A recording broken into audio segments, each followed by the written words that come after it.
Bueno, nada, buenas tardes ya. Agradecemos también al equipo de organización del Congreso por dar la posibilidad de incorporar esta presentación. ¿Por qué? Primero, bueno, la Isla de la Juventud está ubicada al sur de Cuba, es la sexta isla más grande del Caribe y la segunda isla más grande de Cuba. Es un elemento nada más de contextualización para los que no conocen. Lo que siempre vamos a hablar de isla patrimonial porque es de alguna manera también la concepción del propio proyecto que estamos desarrollando, y vamos a ver por qué le hemos puesto isla patrimonial. En primer lugar, ¿y qué significa isla patrimonial? Primero, el proyecto surgió el 13 de octubre del 2017, cuando empezamos a unir a todos los actores interesados en cómo poder valorizar ese patrimonio pinero existente en la isla y cómo poder empezar a buscar alguna solución.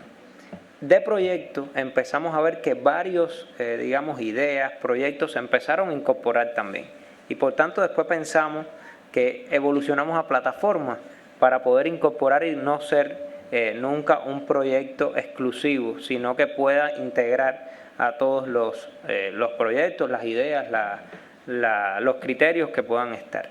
Y después empezamos a conceptualizarlo como concepto. Lo empezamos a mirar también como concepto porque cada vez los dos términos eran más interesantes, porque ese diálogo entre isla y patrimonio hoy en día significa muchísimo, por toda la importancia medioambiental que se le da al tema, pero también por ese binomio de ecología y cultura que cada vez está más en debate en los ámbitos profesionales, en los ámbitos académicos y en la realidad en concreto. Por eso representamos como ese valor del territorio físico-natural representado como isla, y entonces esa herencia, es decir, lo más valioso de esa herencia espiritual y material que hemos heredado y a lo que se considera como patrimonio. Y después, ya en una última etapa, este proyecto también lo hemos mirado también como modelo por las potencialidades que puede dar para otros territorios insulares de pequeña escala, que pueden también aplicar experiencias como esta, y que dado los retos que poseen los estados insulares en el mundo, pueden aprovechar la puesta en valor de esa riqueza cultural, espiritual y natural que poseen para poder impulsar su desarrollo. Es decir, la creación de ese capital simbólico necesario, la articulación de esos actores territoriales para poder lograr un resultado superior. Vamos a ir ahora un poco más rápido. ¿Cuál es el objetivo concreto de Isla Patrimonial? Nos dijimos cómo podemos ser útiles para poder impulsar el patrimonio. Hoy en día, Isla Patrimonial se está convirtiendo en un proyecto de desarrollo local, los llamados PDL. ¿Por qué? Porque tenemos que tener una institucionalidad dentro del panorama local, que eso siempre ha sido como un señalamiento que nos han hecho, porque a veces, desgraciadamente, se cree que para hacer por el patrimonio hay que tener institucionalidad. Y yo creo que lo importante de poder tener grupos sociales, grupos comunitarios, la propia sociedad civil tiene que estar responsabilizada también, esa corresponsabilidad que tenemos todos con el patrimonio. Pero de todas formas es muy importante poder de alguna manera escalar a este concepto de proyecto de desarrollo local para aportar en la interpretación de los valores que tiene nuestro patrimonio natural y cultural. Y cómo esos valores del patrimonio natural y cultural, volviendo a la frase de Alicia, de que el conocimiento es lo primero para poder conservar, es lo que entonces estamos haciendo desde Isla Patrimonial. ¿Cómo podemos interpretar mejor esos valores con una perspectiva siempre de un desarrollo territorial integral y sostenible? Que esto tiene mucho que ver también porque todos los principios de Isla Patrimonial también están recogidos dentro de lo que la doctora Patricia Rodríguez Alomar explicó hace un rato de la escuela cubana. Es decir, ya hay una experiencia en Cuba Por tanto, tenemos que esa experiencia que fundamentalmente se ha aplicado en las ciudades patrimoniales cubanas, como también es válida para otros territorios, es decir, no solo para el ámbito urbano y territorial alrededor de las ciudades patrimoniales, sino que lo podemos aplicar en otros territorios más allá de esta concepción, digamos, inicial en las ciudades patrimoniales. Y esto está demostrando que sí es posible aplicar esas experiencias, esas buenas prácticas de la escuela cubana en este contexto. ¿Cuáles son las acciones? Es decir, decíamos, hay que interpretar los valores. ¿Cómo vamos a interpretar esos valores? Y aquí tenemos las 5 acciones principales que Isla Patrimonial se ha propuesto realizar. 1, construir y enriquecer esos conocimientos. 2, promover el reconocimiento institucional y ciudadano de los valores del patrimonio pinero y sus modelos de protección y gestión. Eso es muy importante, porque sin modelos de protección y gestión no vamos a poder generar que el patrimonio lo podamos legar a las futuras generaciones. Lograr la identificación y articulación del patrimonio pinero como el principal recurso endógeno para el desarrollo de la isla. Hay tendencias, y ahora en la isla se están también haciendo proyecciones y prospecciones en el ámbito de la minería, en otros ámbitos, pero la cultura tiene que seguir siendo, y más en los estados insulares, por los riesgos y por las afectaciones del cambio climático, la cultura es el futuro. No hay otro futuro que no sea la cultura. Y hoy todavía no vemos los valores, hoy todavía no vemos que como también explicaba Patrick, que esa mirada que ya no estamos, gastando en cultura, sino que estamos invirtiendo en cultura. Eso es una mirada que hay que reflexionar, no solo en los contextos donde más valor cultural hay, sino en los territorios también, viendo esta isla como un contexto, como un espacio también con valores en todos los sentidos. Impulsar los sitios patrimoniales, la realización de las actividades culturales comunitarias de conservación y de divulgación ha sido otra línea, porque si no hay acciones, si no se hacen cosas, si no la gente no se puede identificar, no todo puede ser tampoco investigación sentado en un archivo. Hay que también ir a la calle, hay que chocar con la gente, hay que también hacer trabajo voluntario, hay que también hacer activismo en todos estos sitios para que las personas también puedan ver un resultado material, un resultado concreto. Y fundamental, que es el ODS número 17, la promoción de alianzas entre los actores y proyectos afines nacionales e internacionales.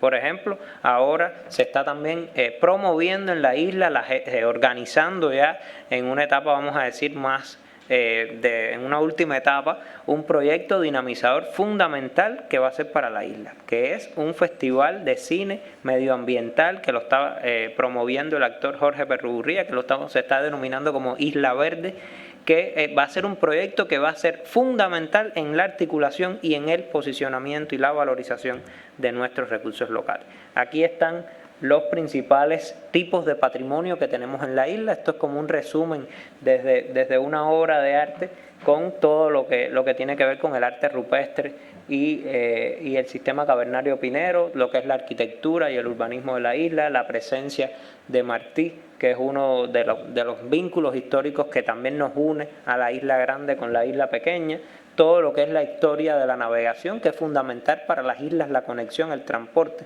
siempre es un elemento fundamental. La huella norteamericana en la isla tuvo un periodo de intervención, vamos a decir de alguna manera, con la enmienda Pla, la isla supuestamente pasó a ser un territorio de Estados Unidos, aunque los pineros siempre siguieron batallando y se logró la ratificación del Tratado Jay-Quesada, que se celebrará el centenario del Tratado Jay-Quesada de la ratificación de este Tratado Jay-Quesada el próximo 13 de marzo del año del 25. Está también el presidio modelo, que lo vamos a ver al final, y todo lo que tiene que ver con nuestro patrimonio natural, tanto encima de la tierra como debajo del mar. Estos son nuestros proyectos. Siempre la visión de Isla Patrimonial es una visión enfocada en proyectos, una visión enfocada en procesos, que son esas acciones que estábamos haciendo. Y está, por ejemplo, les comentaba que lo vamos a ver ahora, el conjunto monumental Presidio Modelo y su región histórica, el centro histórico de Gerona, el malecón de Nueva Gerona y el Gran Río Las Casas, en fin, todos los elementos importantes que tenemos, los valores que tenemos del patrimonio identificados con una visión de proyecto para poder ir realizando acciones en cada uno de estos elementos, tanto pueden haber manifestaciones, pueden haber sitios, pueden haber bienes, pero que tienen una relación importantísima para poderlos de alguna manera articular, porque eso es lo importante. Isla Patrimonial también trata de ver el territorio y poder ver los valores que hay encima de ese territorio y articular todas esas potencialidades y poder entonces generar productos, poder entonces generar cómo se puede valorizar verdaderamente ese territorio. Y aquí, como decimos, siempre promovemos la realización de acciones de participación y sensibilización para poder lograr resultados y un compromiso colectivo que garantice continuidad y articulación. Estas son acciones que lo vamos a pasar muy rápido, concursos que hemos realizado, paneles de intercambio, eventos teóricos, también acciones de investigación, intercambio de experiencias y conocimientos, capacitaciones, también publicaciones que se han realizado vinculados en todos estos 5 años ya de trabajo del proyecto, acciones de trabajo voluntario, fundamentalmente, por ejemplo, así nos encontramos el Presidio Modelo en el año 2017, habían pasado 10 años desde el huracán Gustav y logramos rápidamente, no teníamos recursos para hacer nada, pero sí había voluntad y había espíritu para poder empezar a lograr una transformación y un cambio, que era lo importante. Y así entonces empezamos a investigar y empezamos a generar y creamos primero un dossier para el desarrollo integral, para la protección y el desarrollo integral del conjunto monumental Presidio Modelo, con el apoyo del Plan Maestro de la Oficina del Historiador y del Consejo Nacional de Patrimonio Cultural, en este caso, y de todas las direcciones de patrimonio, de cultura, el gobierno en la Isla de la Juventud, el partido que también apoyó mucho, y vino la voluntad política.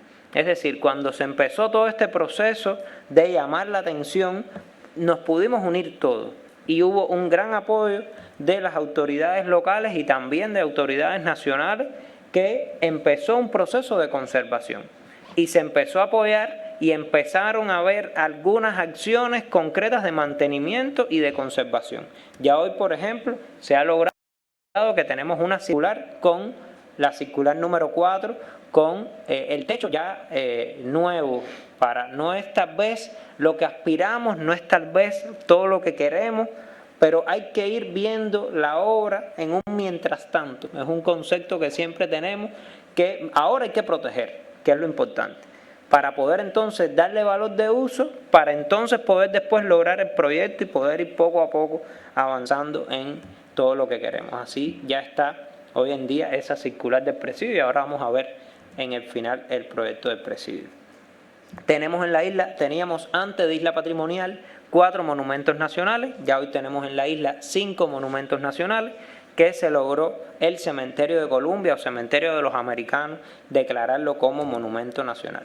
Aquí tenemos hasta Garcela aquí trabajando en un mantenimiento que nos hizo una asesoría también para darle algunas acciones de mantenimiento en el cementerio y bueno, el acto de declaratoria de monumento nacional del cementerio.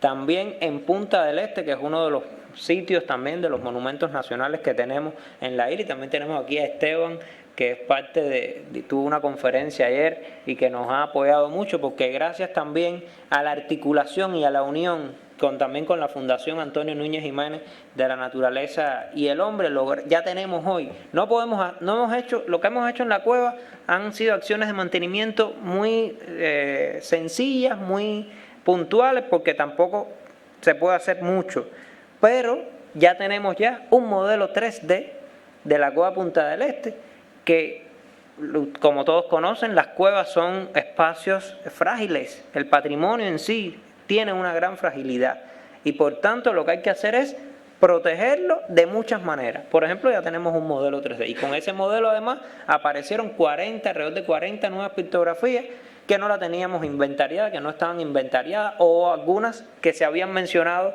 por algunos actores, por Núñez Jiménez, por los investigadores, por Fernando Ortiz, que fue el que encontró. Celebramos el centenario aquí están las acciones por el centenario del reporte científico del hallazgo de las cuevas de Punta del Este, que lo celebramos también en estos días. En fin, han sido muchas acciones que se han podido hacer. Hicimos un resumen de lo que hemos hecho y vamos muy rápido a pasar al proyecto del conjunto monumental Presidio Modelo, que los estamos considerando como el proyecto dinamizador y articulador fundamental para el desarrollo de la isla y del patrimonio pinero. Es lo que ya estamos impulsando. Vamos a ver nada más muy rápido. Por ejemplo, esta frase de Leal: el presidio lleva una acción de sensibilización muy fuerte, porque en primera es un patrimonio carcelario que tiene un gran valor, pero que la interpretación y la puesta en valor de este patrimonio carcelario, vamos a tener otra experiencia de patrimonio carcelario detrás de la presentación de un patrimonio de Sudáfrica, y la interpretación de este patrimonio carcelario lleva también un consenso, y lleva también una sensibilización, y lleva también que las personas entiendan que es un proyecto cultural, más allá de una defensa nada más a este tema carcelario o a la historia carcelaria que ocurrió, pero por supuesto el presidio es un referente para todo el patrimonio del país. Lo dividimos en sistemas para su investigación, son las acciones que estamos haciendo. Se han ya explicado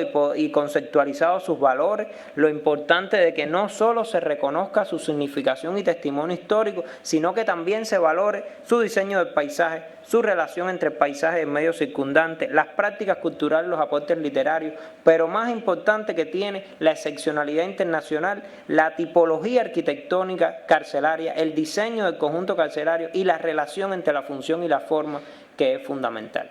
El estado actual hoy es un reto permanente que seguimos teniendo, pero también se están haciendo acciones en este sentido. La propia aplicación de la propia Escuela Cubana para la Gestión del Desarrollo Integral, cómo esto se logra en esta escala, con la elaboración también de un instrumento, que eso es lo fundamental, y ahora vamos a ver esa estrategia a corto plazo, que es objetivo número 1, el impulso de un proceso de sensibilización institucional y ciudadano, educación patrimonial y aseguramiento político de esta nueva etapa del conjunto monumental Presidio Modelo. Eso es fundamental hoy en día. Número 2, la creación de un sistema de trabajo para la atención por las autoridades locales del proyecto en sí. Número 3, la creación de una unidad de gestión especializada de carácter público para la gestión de este conjunto monumental Presidio Modelo. Eso es fundamental. Si no hay una organización, si no hay una institución líder, si no hay una autoridad especializada, no se van a lograr los resultados. Hoy en día hemos pasado ya estos 4 años, no con todos los resultados que tenemos, por no tener una autoridad líder, una unidad de gestión en este sitio. Y número 4, la conclusión de la elaboración de ese plan especial de desarrollo integral que estamos trabajando. Y para concluir, solamente algunos conceptos preliminares de cómo estamos concibiendo este proyecto para que de alguna manera se lleven una idea. 1, la creación de un ecosistema donde la cultura sea el eje transversal de ese desarrollo, con la sostenibilidad, las 4 condiciones de la sostenibilidad fundamental. El desarrollo de un sistema de planificación, la realización de una profunda investigación del valor excepcional universal que permita realizar un expediente para incluir al presidio en la lista indicativa del Patrimonio Mundial de Cuba. Se integrará la puesta en valor e interpretación del monumento, todo el patrimonio, es decir, la puesta en valor e interpretación del patrimonio y la historia del conjunto monumental y su región histórica, potenciar la creación y la cultura local, el desarrollo de las ciencias, la innovación, el fomento de las industrias culturales y las economías creativas. El proyecto va dirigido fundamentalmente a la población pinera y como segundo público meta, los visitantes nacionales e internacionales. Tiene que tener una alta responsabilidad y vocación de sostenibilidad medioambiental, uso racional de recursos, renaturalización y aplicación de una economía circular. La valorización de los recursos endógenos, la diversificación de actores, actividades y fuentes de financiamiento y la promoción de una economía social y solidaria. Además de la potenciación del encadenamiento productivo y los servicios locales. Y por último, el presidio, en la visión que estamos teniendo, se va a convertir en ese elemento articulador de todos los tipos de patrimonio pinero, pero que sea el presidio. Además vamos a tener un centro de interpretación de lo que es la isla en el presidio y de lo que es el propio presidio, pero también tienen que haber hoteles, también tienen que haber restaurantes, también tienen que haber otro tipo de servicios que potencien esa puesta en valor y sostenibilidad económica del proyecto. Nada, de esta manera terminamos y esperamos y que visiten la isla, que es fundamental. Bueno, le damos las gracias a Arsenio y entonces invitamos a Patricia y que nos acompañe, a Maile, para la ronda de preguntas. Tenemos 10 minutos y podemos intercambiar en este momento sobre estos trabajos tan importantes que se han presentado relacionados con la gestión del patrimonio en La Habana, la Isla de la Juventud y Camagüey. Tienen ustedes la palabra.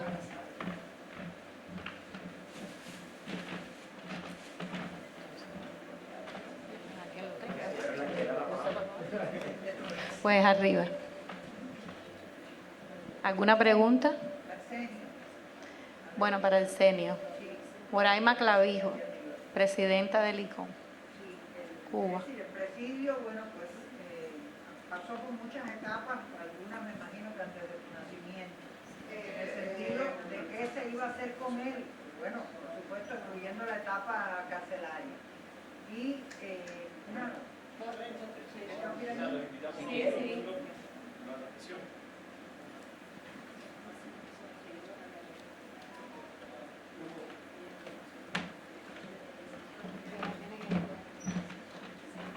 Bueno, el presidio pasó por muchas etapas, te decía, después de que dejó de ser prisión, el único presidio panóptico de América Latina, es decir, que es de una excepcionalidad tremenda y al mismo tiempo, bueno, pues un poco que nunca se ha sabido qué hacer con él, que me alegro mucho, bueno, de este proyecto integrador, pero que también, por otra parte, recuerdo lo que en los años 70, 80 visitamos el lugar, las inscripciones, he sabido por las generaciones anteriores, que el que iba para allá ya era el final, o sea, ni las familias podían visitarlo, era algo, bueno, una muerte en vida, digamos. Entonces, había una cantidad de inscripciones que tenían un peso humano escalofriante, algunas obscenidades y otras cosas de otra naturaleza. Entonces, bueno, habría que en la parte donde se vaya a exhibir lo que era el presidio panóptico, que es un solo guardián para todo el mundo, etcétera, pues guardar algunos fragmentos de esas inscripciones, las que sean factibles de leer por todo el mundo, ¿no? Y conservar, porque para mí me pareció desgarrador, yo tuve el privilegio incluso de recorrerlo con Marta, y bueno, las cosas que encontrábamos allí eran increíbles, eran las personas que se estaban despidiendo de la vida para pasar allí el resto de lo que le quedara de respirar, ¿no?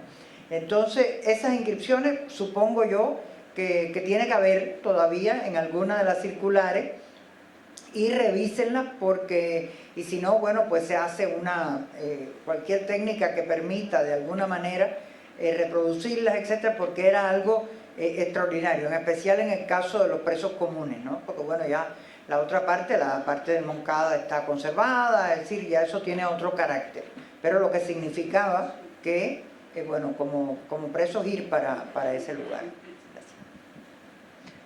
Sí, bueno, el proyecto simplemente estos son unas ideas conceptuales, unas cosas muy generales para que se sepa lo que estamos realizando, pero no todavía en propuesta concreta ni está aprobado nada, ni está solamente estamos intencionando esa realización de un plan especial de desarrollo integral para el presidio que no solo proteja el conjunto monumental en sí, fíjense, le estamos dando un nuevo nombre al sitio, ya no es presidio modelo, solamente es conjunto monumental, presidio modelo, y incluir su región histórica, que es tan importante porque mucho del desarrollo además de Gerona, de Nueva Gerona y de la isla se debe a la propia existencia del presidio y la propia construcción del presidio que se conmemorará en el año 1932, en el 2032 su centenario de construcción. Bueno, Alcatraz, que claro que es un museo, y hay experiencias también de uso, por ejemplo, en Salamanca, recuerdo La cárcel de Salamanca es un gran centro de arte contemporáneo. Claro, aquí tenemos el reto de que son muchas circulares,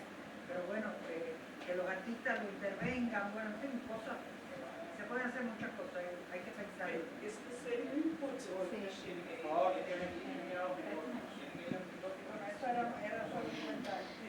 Bueno, lo que necesitamos es precisamente que cuando hagan los comentarios los hagan desde el micrófono, porque hay muchas personas que nos acompañan que necesitan de la traducción y también se está transmitiendo y se necesita también de quienes nos están viendo por YouTube también puedan entender todo lo que estamos intercambiando aquí, que es el momento yo pienso que más rico del evento, ¿no?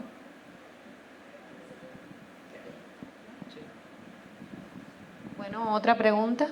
Tenemos a Maile aquí con toda la gestión de comunicación de la oficina de Camagüey y a Patricia con ese modelo tan maravilloso que ha permitido recuperar tanto en La Habana y en otras partes del país también. ¿Otra pregunta? Bueno, entonces si no tenemos más preguntas, no sé si ustedes quieren... Fernando Vega, Consejo Nacional de Patrimonio Cultural. Bueno, ante todo agradecer a los panelistas las magníficas exposiciones y 3 preguntas sencillas para que respondan de la manera que consideren más breve. A la profesora Patricia, el rol que usted considera que ha tenido la comunidad, sobre todo de La Habana Vieja, en la elaboración del plan de desarrollo integral de La Habana, o sea, la parte participativa, cómo ustedes se han desenvuelto en ella y si ha rendido los frutos que esperaban. Sí, a ver, para la construcción de los instrumentos de planificación del desarrollo integral, nosotros le damos 2 momentos a ese instrumento. Se construye un primer instrumento con un nivel de participación menor para hacerlo de manera sintética y de manera muy explícita, donde se explican el porqué de los planteamientos que se hacen, las razones, de dónde parten, qué diagnósticos, etcétera.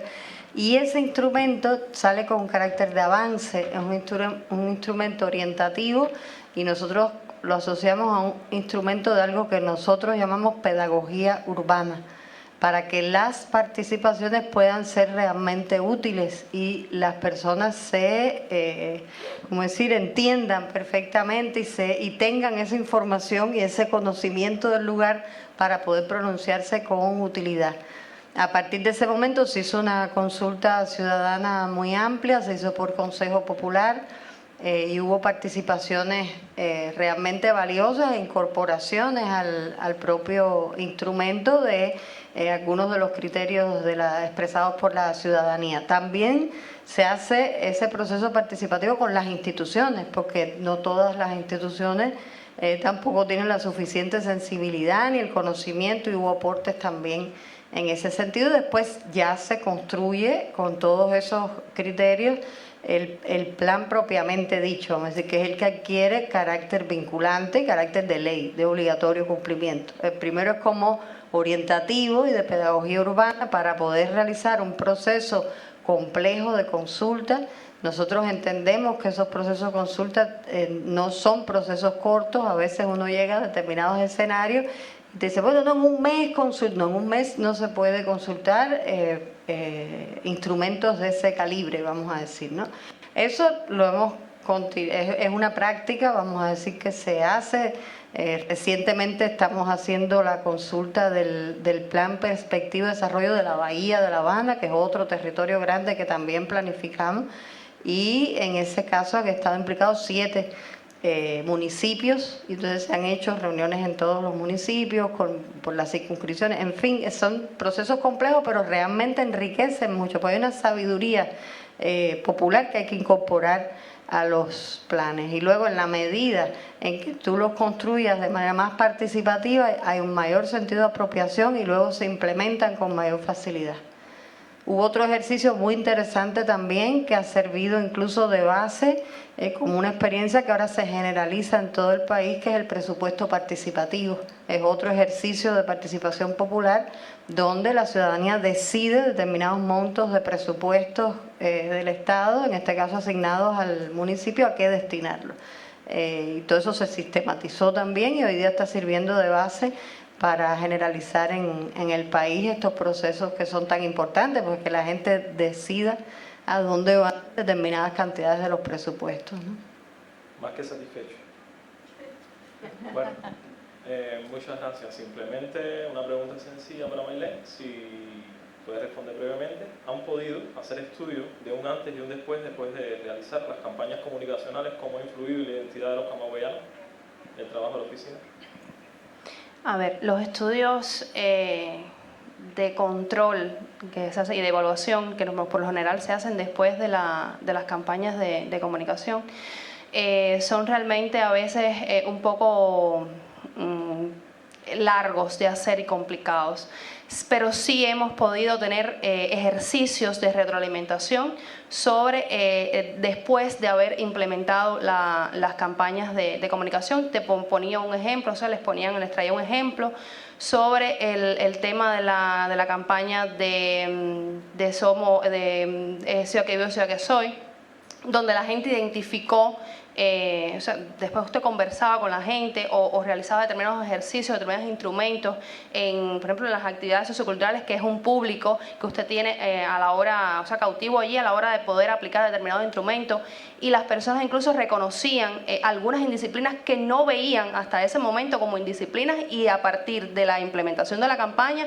y de los ejercicios de comunicación empezaron a ver como que eran indisciplinas sociales. O sea, eso da una medida de que realmente fue efectivo. El que la gente repita todavía asociado a mensajes de otra índole, el Ciudad que Vivo, Ciudad que Soy, asociado a actividades de sensibilización para con el patrimonio y de civilidad, le dio una medida de que las personas cobraron conciencia sobre cómo actuar o cómo vivir en una ciudad patrimonio mundial, que fue también un ejercicio anterior que hicimos o una experiencia anterior que tuvimos cuando la campaña Somos Patrimonio. A raíz de la declaratoria de la ciudad de Camagüey como patrimonio mundial, se lanzó una campaña que no la traje de ejemplo por razones obvias de tiempo, que se llamó Si Somos Patrimonio, y que se basaba fundamentalmente a que las personas conocieran que Camagüey había sido inscrita en la lista del Patrimonio Mundial, las razones fundamentales que Camagüey estuviese en esa lista del Patrimonio Mundial, y un poco enseñar a las personas la filosofía de que vivir en una ciudad patrimonial tiene sus retos, ¿no? Y realmente las personas hoy por hoy, sobre todo los habitantes del centro histórico, reconocen en primera instancia que Camagüey está en la lista del Patrimonio Mundial. Se reconoce a raíz, por supuesto, de los diálogos, de los ejercicios de retroalimentación que hemos tenido. No solamente reconocen que el Camagüey está en este patrimonio mundial, también reconocen cuáles son esos principales atributos, muchas veces los dicen con sus palabras, por supuesto, cuáles son esos principales valores excepcionales que hacen de Camagüey una ciudad patrimonial que esté allí inscrita en la lista del patrimonio mundial. Y pienso que esos son medidores que hemos tenido, incluso avalados científicamente por ejercicios de medición científica, que nos da la medida de que realmente esas campañas han tenido un efecto y han tenido un impacto de acuerdo a los objetivos previstos. Muchas gracias. Bueno, si no tenemos otras preguntas, terminamos con este bloque. Darle las gracias a Patricia, a Maylene y al Arsenio también por sus presentaciones y por mostrarnos todos estos resultados. Y bueno, ahora vamos a iniciar un nuevo bloque. ¿Quieres dar la información ahora? Sí.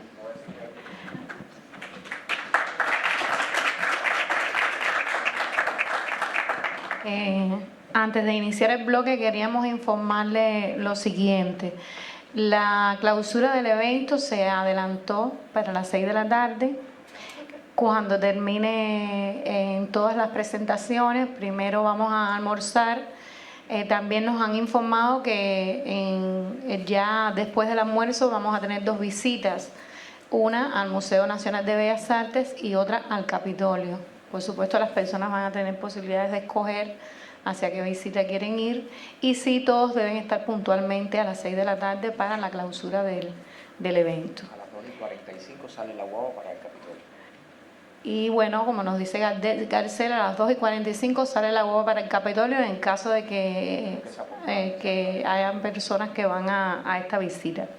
Entonces, ahora queremos invitar a Yané Mufamadi, que es máster en psicología por la Universidad de Venda, está aquí, sí. Doctora en estudios de África, directora ejecutiva de la Oficina de Sitio de Patrimonio Mundial Freedom Park, y por supuesto ella nos va a hablar de toda la gestión que se realiza en Freedom Park.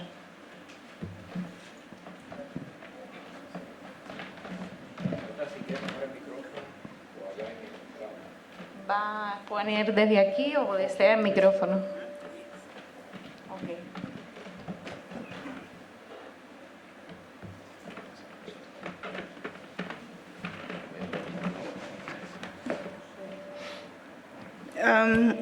Thank you and good afternoon. I want to convey my appreciation for being given this opportunity to share with you about the work that we do at Freedom Park as part of preserving our heritage, our history, and our culture.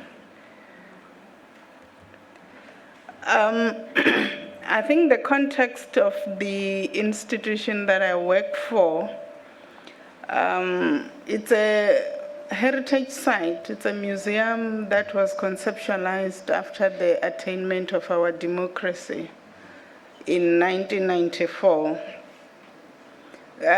Basically, the attainment and the transformation agenda of South Africa obviously presented us with many challenges in our endeavor to build a democratic society that is culturally and historically inclusive, but also with our primary focus on truth and reconciliation. I think that was a challenge. Which history do you tell? Which heritage?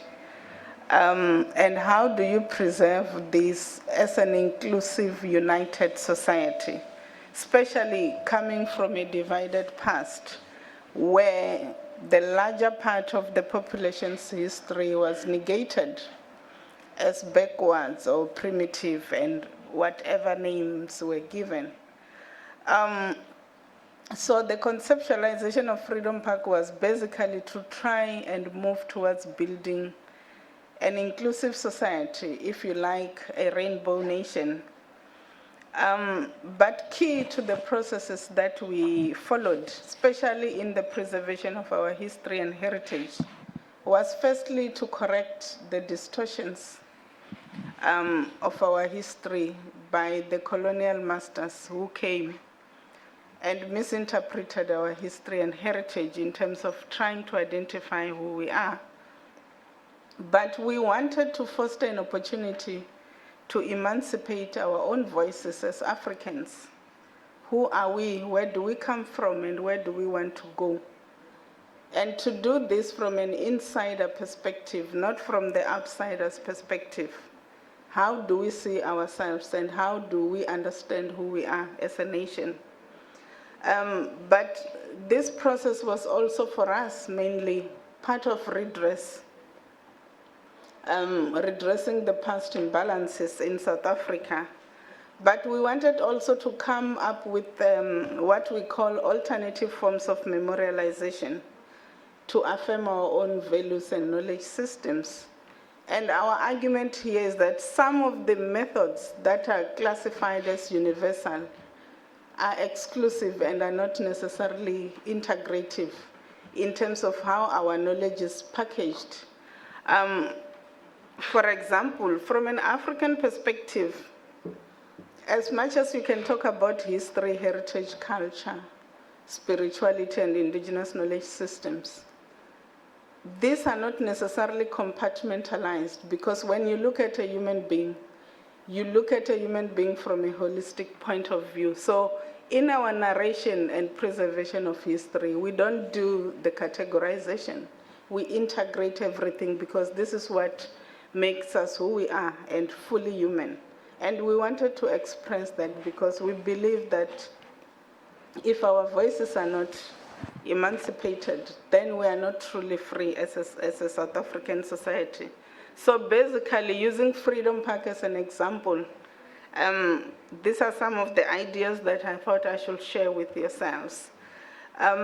We are a presidential legacy project that was basically conceptualized to entrench some of the rights that are embedded in our constitution.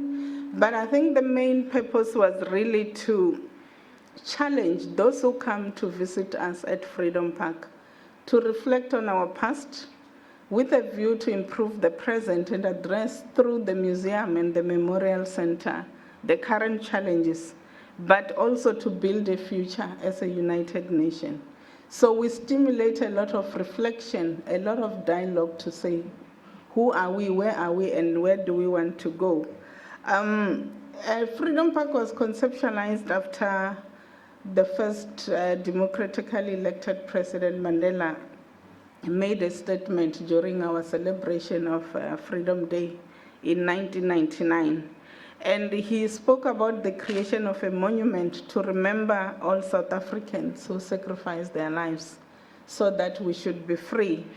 He also considered Freedom Park to be a national or a people's shrine to honor with all the dignity they deserve those who endured pain. So we should experience the joy of freedom as South Africans. And the main rationale, as I've already said, was the issue of diversity, the issue of cultural and religious diversity, but also not just to honor those people who died, but to find a way to address the gap so that we can provide new perspectives and move towards and forward as a collective nation, but also to privilege our own indigenous knowledge systems and our people. Within the museum, the space that I work, we have narrated the history of not just South Africa, but the whole Southern African region, dating back 3.6 billion years through 7 primary epochs. And these are quantitative leaps within our history, events and epochs that change the course of history to shape what we call South Africa today. And within, again, the center itself, we have what we call the Garden of Remembrance, to acknowledge and honor those who died for freedom and humanity. But I think the manner in which we narrate our history and heritage, and obviously the primary focus here is so that we don't forget where we come from, so that the future generation can remember. But the significance of our remembering, it's not, while we want the world to remember and the nation to remember that our freedom was not free, that blood was shed so that we attain our freedom. But we want to encourage South Africans to celebrate the resilience and the triumph of the human spirit, to say, despite over 100 years of colonialization and the brutal system of apartheid, we triumphed, we persevered, and we finally attained our freedom. That would have taken perseverance in terms of the spirit, the continuous fight and struggle, not giving up until we attained our freedom. So we have institutions like Freedom Park that celebrate the attainment of our democracy, that wants to build an inclusive and non-sexist society, but that wants to build and contribute towards social cohesion, towards reconciliation, nation building, and building a safer communities, and obviously to honor those who paid the ultimate price. And as we do that, obviously there is the bigger question of forgiveness and healing. How do you move forward as a nation? After generations of pain and trauma, we need to come up with programs that begin to contribute towards healing. Healing of the physical pain, healing of the dispossessions, many people having been dispossessed of their land and their dwellings, but also healing of the soul, the spirits, and bringing back the integrity, because healing inclusive is a journey, and we understand that this is not an overnight process.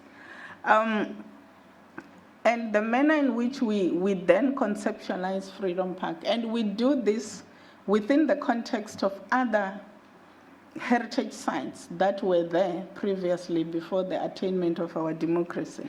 But these museums, these heritage sites, don't necessarily represent who we are.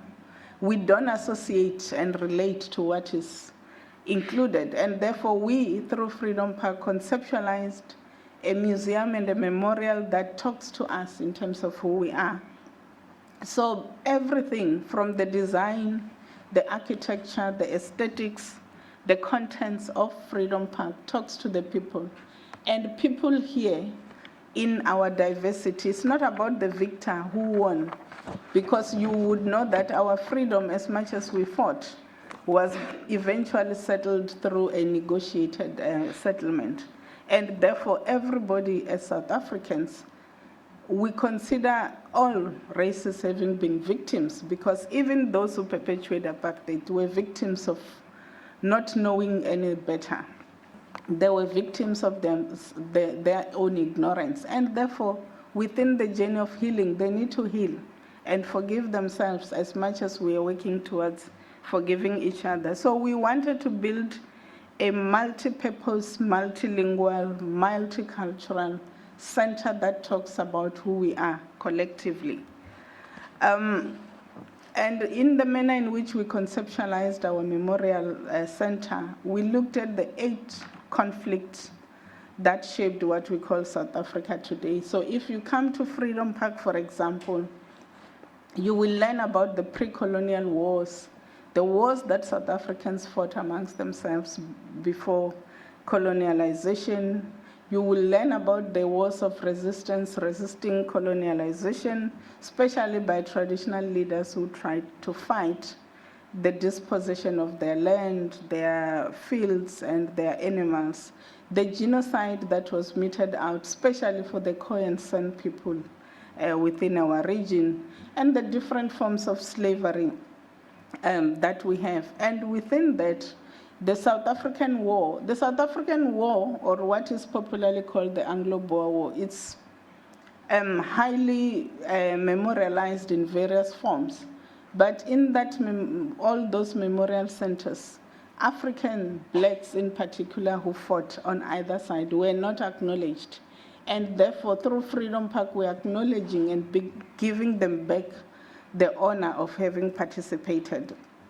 The Second and the First World Wars, of course, many South Africans also having fought, but again, Africans not being acknowledged in any of the memorials that memorialize those wars. And therefore, within Freedom Park, then we begin to emancipate their voices. But the primary focus, of course, being the struggle for liberation and the 4 pillars of our liberation: the underground movement, the mass struggle within communities, the armed struggle, and the international solidarity. And I think as a case in point, I want to focus on international solidarity. And I'm going to give the example of Cuba. Cuba's international solidarity, not just to South Africa, but to the whole of Africa, mainly the Southern African region. And I'm sure most of you will know about the famous Battle of Cuita Valley. Yesterday, I visited the Fidel Castro Center, and I was pleasantly surprised to see a portion of this history being narrated there. So for Southern African region in particular, March 23rd, 1988, symbolizes the dramatic turning point in the lives of the people, because that victory against the apartheid government of South Africa signaled not just the freedom of South Africa, but the freedom of the Southern African region. This basically marked the end of the liberation wars within our region and resulted in the independence, especially of South Africa and also of Namibia. You will recall that Kitakine Valley is not even in South Africa, but in Angola. And therefore, with South Africans having been part, and most of them being trained in Angola, and by the Cubans and Soviet Union, and also being part of that war in Angola. The defeat of the apartheid government signaled the freedom of all. And for us as South Africans, but as Angolans and Namibians and the whole of the Southern African region, we celebrate and commemorate that victory. The victory that without the contribution in particular of the Cubans, we probably will not be free today. So for us, we cherish that, and that is very important. And that is why in 2018, our Department of Sport, Arts and Culture in South Africa and the department in Angola signed an agreement basically declaring 23rd March the day of reflection. If you look and you check it out, you'll also find that March 23rd is considered the SADC African Day of Liberation, because had we not won through Cuba's assistance that battle, we probably would not have been free. The picture, I don't know how clear it is. This is the memorial, the wall of names at Freedom Park where I work. And this part, which is part of international solidarity, these are the names of the Cubans who died in African soil, especially in Kitakine Valley. Over 2,070.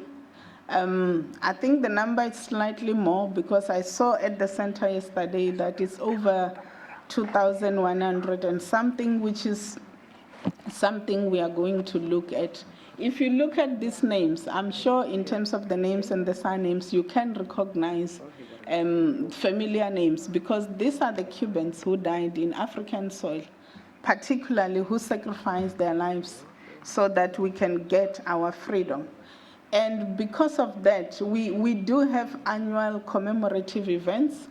And 23rd of March, Freedom Park has been given the responsibility by government to host a national commemoration as a day of reflection, or the SADC Liberation Day, which this year we did, and we were honored this year by the presence, obviously, of the Cuban ambassador in South Africa and the Deputy President, Minister Perdomo of Foreign Affairs. And these are some of the programs that we do, the wreath laying, especially marking either the birthday and also the day of passing of Fidel Castro. This was one of the wreath laying and an exhibition that we did. And again, I think I will just quickly pass this slide. I've already articulated what is in this slide in the interest of time. This is also an exhibition that we have mounted at Freedom Park. This is also a traveling exhibition that we've taken across various provinces in South Africa in honor of Fidel Castro. This is not too clear, but this is a picture that I've taken of a question paper, of a grade 11 examination paper in South Africa, where the kids were writing about the Battle of Kitakine Valley. You will see the Cuban and the South African flag. It was taken in 2021 during our commemoration of the Battle of Kitakine Valley.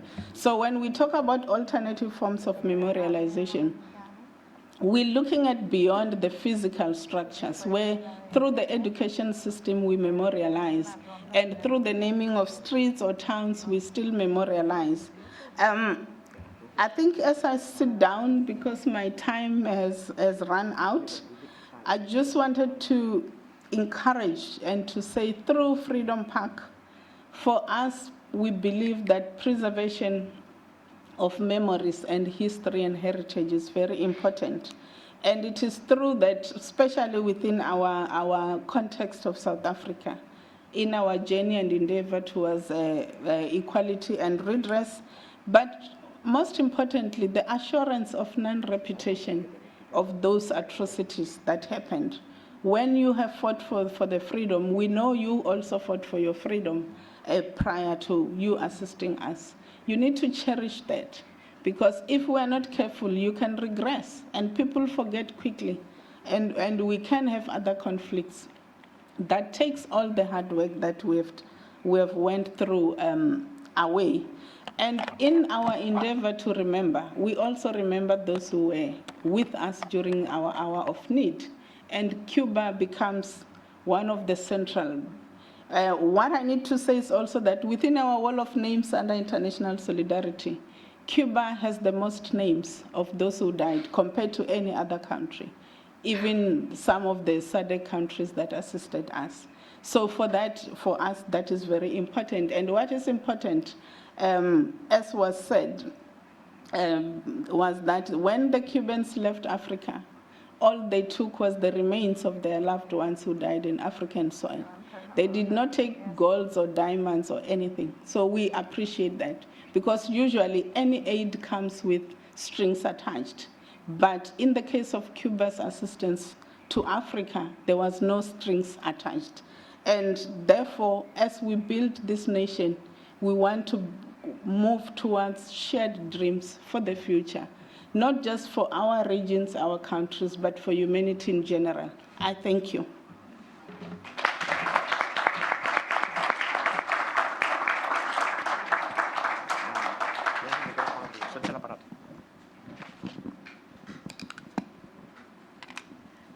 Bueno, muchas gracias, Yané. Nos disculpa porque es que estamos ya pegaditos al tiempo en que tenemos que salir a almorzar y ir al Capitolio. Bueno, ahora invitamos de México.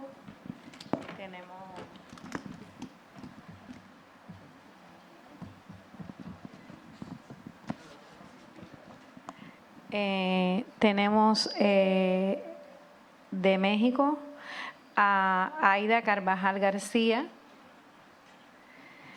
profesora e investigadora, doctora en ciencias, doctora en arte y patrimonio por la Universidad de Sevilla, que en el caso de Aida nos va a presentar su ponencia Los antimonumentos en México, patrimonio cultural como rescate de la memoria social. Pues muchísimas gracias por aceptar la ponencia y más que encantada de estar aquí en La Habana con todos vosotros. Y bueno, voy a hablaros de los antimonumentos en México, patrimonio cultural como rescate de la memoria social. Como estos antimonumentos son prácticas artísticas muy recientes, voy a hacer un breve recorrido por la historia de la plástica en México. Y es que la dimensión social estuvo muy presente desde sus orígenes. El hombre mesoamericano expresó su cosmovisión, su relación con la naturaleza, cómo la entendía a través de diferentes medios artísticos como son la escultura, la cerámica, la pintura, la arquitectura, entre otros, ¿no? Aquí, por ejemplo, tenemos en la imagen superior izquierda una cabeza olmeca. Los olmecas se les reconoce como la cultura madre, una de las más antiguas, y se cree que representaban a los gobernantes de ese periodo. En la imagen contigua tenemos la ciudad de Teotihuacán, anterior a los mexicas, y en la imagen inferior izquierda, debajo de la cabeza olmeca, tenemos una reconstrucción de cómo se cree que fue Tenochtitlan, ¿no? La gran capital de los mexicas, ¿no? Decir que en ese gran lago de Texcoco, pues desde hace ya varios siglos se enterró parcialmente, ya casi está todo enterrado, y es la actual Ciudad de México, antigua Distrito Federal. Y en la imagen que tenemos al lado está el dios, señor o señora de la tierra, Tlahtecutli, ¿no? Uno de los muchos señores que tenían los mexicas. Vamos a seguir con este recorrido por la plástica. Bueno, tras la conquista de los castellanos, pues lo que ya sabemos que hubo un gran alejamiento de esta plástica originaria en pos de iconografías y temáticas imperantes en Europa, ¿no? Los encargados de dirigir estas representaciones eran las diferentes congregaciones que llegaron a la Nueva España. Entonces, bueno, aquí por ejemplo tenemos unas pinturas iniciales de las primeras que se hicieron en el estado de Hidalgo. Vemos que todavía conservan algunos restos, ¿no?, de estas pinturas originarias, pero ya la imagen que tenemos contigua pues es una de las muchas réplicas, imitaciones, por así decirlo, de pintores de la época, sobre todo sevillana, ¿no?, de la escuela sevillana, como eran Murillo, Valdés Leal y Zurbarán, ¿no?, bueno, que aunque este era extremeño, pero está considerado dentro de la escuela sevillana.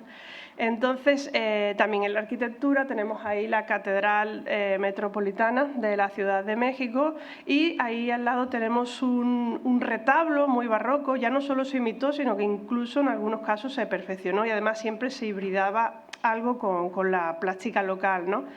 El retablo se encuentra en la iglesia de San Francisco Javier del Estado de México.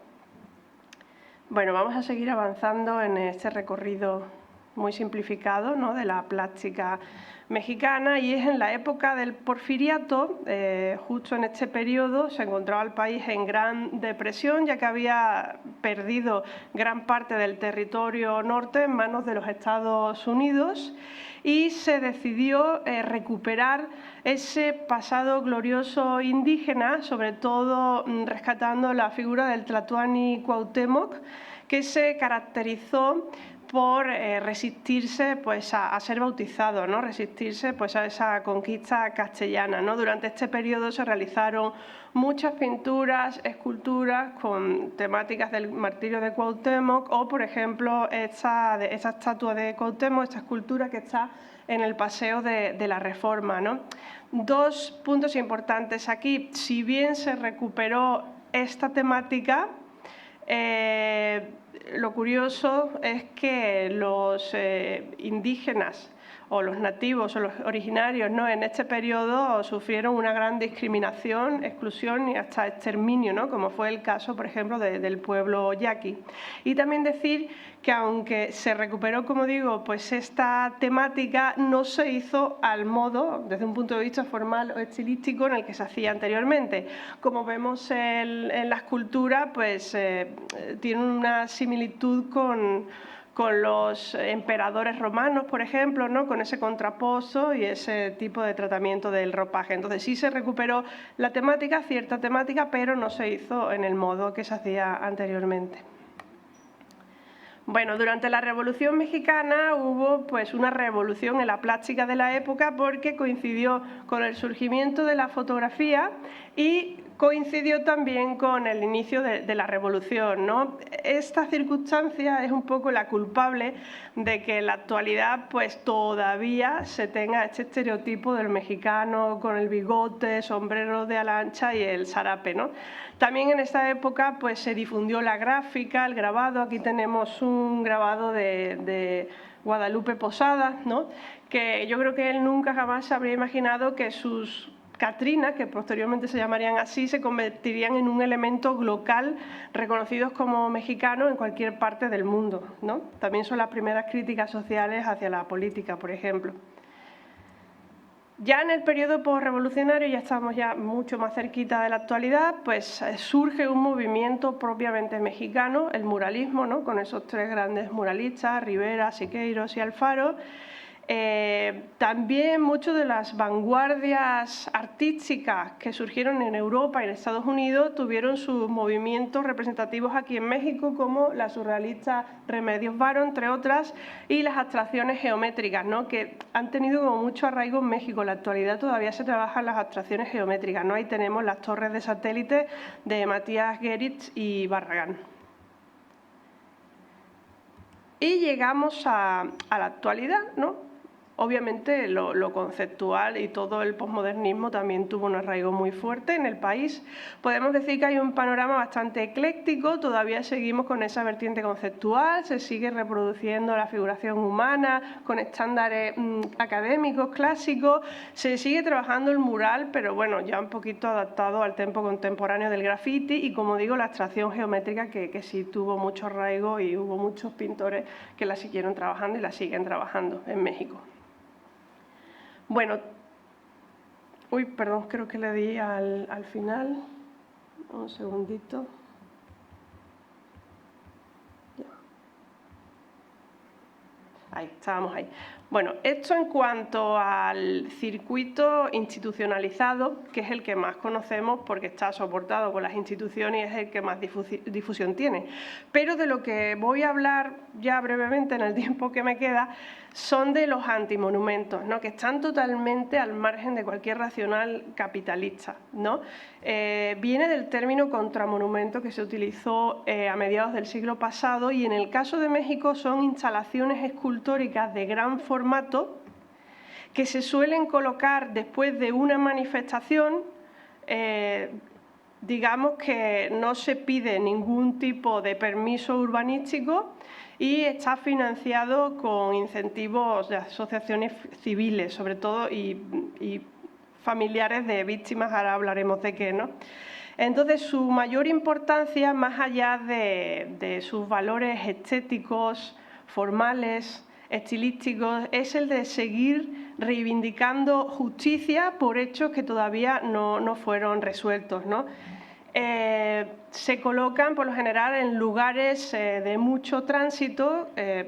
Ya a estas alturas la República de México está llena de antimonumentos de ciertas temáticas, pero casi todos están concentrados en los últimos 10 años en el Paseo de la Reforma, que es una de las avenidas más grandes y más transitadas de América Latina, ¿no? Entonces, México, ese país con ese gran patrimonio cultural, pues es más conocido en la actualidad por sus graves problemas sociales, ¿no? Entonces, voy a recoger algunos antimonumentos, de los primeros, 4 en concreto, de los primeros que se colocaron, hay muchos ya, ¿no? Y bueno, ¿qué temáticas abordan? Pues problemáticas derivadas de la migración, la violencia generada en muchos casos por el crimen organizado, el narcotráfico, los feminicidios, entre muchos otros. Bueno, voy a comentar este antimonumento, el MAS 43. En 2014, en septiembre, 43 estudiantes que se dirigían a una manifestación en Ayotzinapa, el estado de Guerrero, fueron desaparecidos, ¿no? Como dicen en México. En la actualidad, todavía las familias no saben qué sucedió con ellos y pocos meses después de la desaparición levantaron este antimonumento en el Paseo de la Reforma. Fue de los primeros que se levantó en esa zona, en esa avenida. Y bueno, su finalidad, como ya hemos dicho, es seguir reivindicando justicia y verdad sobre qué pasó con sus hijos. Un par de años después se colocó muy cerquita, justo enfrente de ese antimonumento MAS 43, este otro antimonumento titulado Rescatemos a David y Miguel, que, según sus familiares, representa no solo el secuestro de sus hijos, que desaparecieron en 2010, si no recuerdo mal, cuando se dirigían hacia Acapulco para celebrar un cumpleaños y a pesar de que pagaron el rescate, nunca supieron de ellos, ¿no? En ese periodo que ellos desaparecieron, más o menos de 2010 a 2014, hubo muchísimos secuestros express, muchos fueron regresados a su familia y otros, como el caso de David y Miguel, nunca regresaron, no los devolvieron, ¿no? Entonces, según los familiares, no solo representa a ellos, sino a todos los que fueron secuestrados, sobre todo en ese periodo. Aquí tenemos la antimonumenta. El primer antimonumento que se levantó en México se levantó en Chihuahua, en Ciudad Juárez, en el año 2000, casi ya cercano al 2001, más o menos. Y lo que denunciaba ese primer antimonumento fue pues el caso popularmente conocido como las muertas de Juárez. Ahí está el origen de los feminicidios en México. En los años 90 empezaron a desaparecer niñas, adolescentes y mujeres, y algunas de ellas a aparecer pues con signos de haber sido torturadas y agredidas física y sexualmente. A pesar de que México recibió muchas recomendaciones internacionales para frenar esta situación, lo cierto es que la impunidad siguió alimentando estos crímenes y fueron las madres de las víctimas convertidas en activistas las que, a través de la presión que hicieron presentándose en medios de comunicación y convocando marchas, que este tema a mediados de los 90 subió a la agenda pública y política.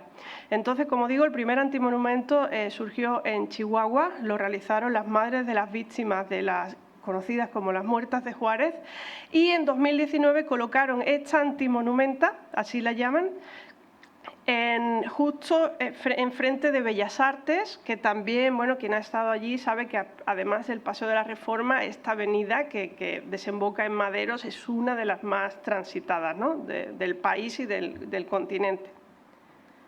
No sé cómo voy de tiempo, pero vamos, ya voy a terminar. Y bueno, traigo este último... muy bien. Traigo este último, como digo, hay muchos, pero bueno, quise traer quizás los primeros, los más representativos. El más 72, pues lo levantaron varios años después de la desaparición y asesinato en Tamaulipas, en 2010, de 72 migrantes, sobre todo centroamericanos y sudamericanos, ¿no? Igual que en el caso de los 43 estudiantes, a día de hoy sus familiares, que lo tienen incluso más complicado porque la mayoría no son mexicanos, son de Centroamérica y de Sudamérica, aún no hay ni un detenido y no se sabe a ciencia cierta quiénes fueron los culpables y qué pasó con ellos, así que levantaron este antimonumento no solo para reivindicar justicia, sino que todos también funge como un altar conmemorativo donde los familiares reivindican su derecho al duelo social y público, como fueron la mayoría de los asesinatos de sus familiares, y sobre todo las madres de las víctimas. Y bueno, ya voy a concluir diciendo que los antimonumentos, más allá de su valor estético y artístico, tienen una importante función como catalizadores para ayudar a conmemorar, recordar y sanar a una parte de la población y hacerlos reaccionar ante esa normalización que hay en México sobre lo trágico. Es un patrimonio físico y cultural cuyo principal valor radica en todo su concepto y contexto. Para las generaciones futuras, su mayor legado será, entre otros, la certeza de que solo lo humano puede hacer resurgir a la humanidad. Muchas gracias.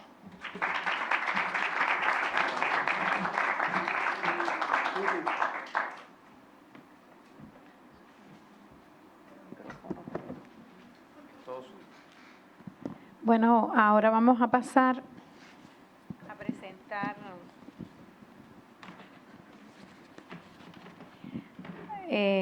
ahora le correspondería a la ponencia de la doctora Yadira Chenique de Armas, bioarqueóloga y doctora también en antropología, que además es la vicepresidenta de la Asociación Internacional de Arqueología del Caribe, con su ponencia Cuba aborigen, avances en los conocimientos de la ocupación espacial, el modo de vida y la resiliencia de las poblaciones aborígenes de Cuba, que lo va a presentar la doctora Silvia Teresita Hernández Godoy, porque bueno, Yadira no pudo asistir al evento, estar con nosotros en el evento, ella se disculpa porque no le fue posible.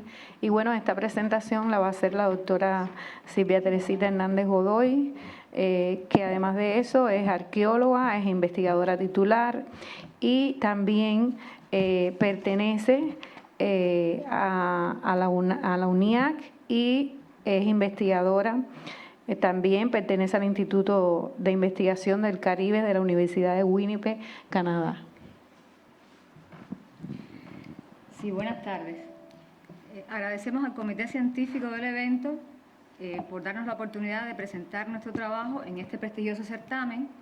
También les transmito un cordial saludo de la doctora en Ciencias, Yadira Chenique de Armas, quien por imprevistos de última hora no pudo asistir a el cónclave. Entonces, en su nombre y en el del equipo de trabajo que ella coordina, haré la exposición de su contribución titulada Cuba Aborigen, avances en el conocimiento de la ocupación espacial, el modo de vida y la resiliencia de las poblaciones aborígenes de Cuba.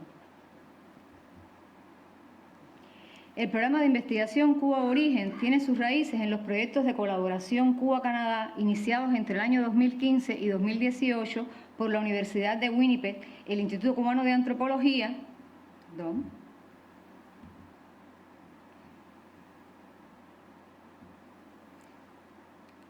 el Instituto Cubano de Antropología y el Grupo de Investigación y Desarrollo de la Dirección de Cultura de Matanzas. En ese periodo se realizaron un total de 8 prospecciones y excavaciones arqueológicas en las regiones de Río Cauto, en el área arqueológica del río Canímar y en Cueva La Guinea. También durante la Conferencia Internacional de Arqueología del Caribe en Barbados, miembros fundadores de Cuba Aborigen asumen la responsabilidad de organizar el 29 Congreso de la Asociación de Arqueólogos del Caribe en Cuba, y el Congreso se realizó exitosamente el 26 de junio y el 3 de julio de 2022 en el Hotel Internacional de Varadero, Matanzas. Con la participación de varias provincias del país, estuvieron representantes de La Habana, Matanzas, Villa Clara, Santi Espíritus, Camagüey y Holguín. El programa de investigación adopta el nombre de Cuba Aborigen en 2020, cuando la doctora Yadira Chinique de Armas recibe financiamiento del Ministerio de Ciencia de Canadá para el megaproyecto interdisciplinario de Dynamic Caribbean, Tracing Interactions Among Indigenous Communities in Cuba. En la actualidad, Cuba Aborigen se nutre de 7 proyectos arqueológicos multidisciplinarios y la participación de instituciones tales como el Centro de Estudios Ambientales de Holguín, el Centro de Patrimonio Nacional de Cuba, el Parque Nacional Caguanes en Cuba, la Fundación Cultural Ulúa Matagalpa en Nicaragua y la Universidad de Copenhague en Dinamarca. Y cuenta además con la participación del Instituto Cubano de Antropología, el Grupo de Investigación y Desarrollo de la Dirección Provincial de Cultura de Matanzas, la Casa de la Nacionalidad de Bayamo en Cuba, la Universidad de Puerto Rico en Puerto Rico, el MACPLAN, el Instituto para el Estudio de la Historia Humana en Alemania, la Universidad de Leiden en Holanda y las universidades de Bicho y Winnipeg en Canadá. El objetivo general del programa de investigación Cuba Aborigen es reconstruir la identidad biológica y cultural de los grupos aborígenes de Cuba, sus orígenes, historia poblacional, modo de vida, interacciones con el medio natural y entre grupos dentro y fuera del archipiélago cubano, resiliencia, legado y continuidad. Cada proyecto que nutre este programa de investigación tiene sus propios objetivos específicos que contribuyen a los objetivos generales del programa. El proyecto de interacciones es un proyecto multidisciplinario que combina diferentes líneas de evidencias bioarqueológicas y arqueológicas, tomando en cuenta la interacción del hombre con su entorno natural para responder preguntas de investigación relacionadas a la historia poblacional de los grupos humanos tempranos de Cuba, su diversidad biológica y cultural, los factores socioecológicos que determinaron la naturaleza de sus interacciones y cómo moldearon la estructura poblacional que existía en la isla en el momento de la invasión colonial. El proyecto busca reconstruir la historia de estas comunidades y cómo influyeron en el posterior desarrollo sociocultural de las Antillas. La primera etapa del proyecto incluye el estudio de los marcadores bioarqueológicos desde una perspectiva global, mediante el estudio de restos humanos de toda la isla. Se profundizará en el estudio arqueológico de 4 regiones del país, donde se realizarán además los estudios paleoambientales. Y aquí en el mapa ustedes pueden ver pues que una de las regiones, las 4 regiones que se está trabajando actualmente es la región de Guanacavives, la costa norte Habana Matanzas, que en el cual incluye el área arqueológica del río Canímar, la reserva de Buenavista, que está asociado al Parque Nacional Caguanes en el norte de la región central, y al sur, en el tramo entre el sur de Camagüey y el delta del río Cauto. A continuación presentaremos ejemplos de resultados alcanzados en algunas de estas regiones de interés que demuestran el potencial del proyecto para el estudio del patrimonio aborigen de Cuba.